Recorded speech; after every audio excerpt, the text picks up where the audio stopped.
Welcome to On Chemistry. This is 365 Chemistry series. Daily one question for you.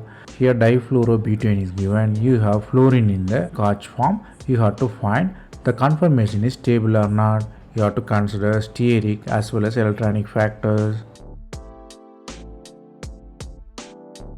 Here normal stability order will be anti, Gauche and Eclipsed. Usually anti-conformation is stable, but here Gauche conformation is stable.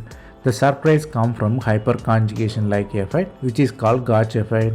The hydrogen and fluorine are trans to each other. Mean what really happened? Hydrogen and fluorine parallelly donate the electrons. You have extra stability. For that, you have fluorine and hydrogen should be anti-position for the Guache effect. So the interaction stabilizes the form, not the steric effect. So the given conformation is stable. Here the concept you have to learn here is usually anti-conformation is more stable, but Guache effect on fluorine stabilizes the Guache form.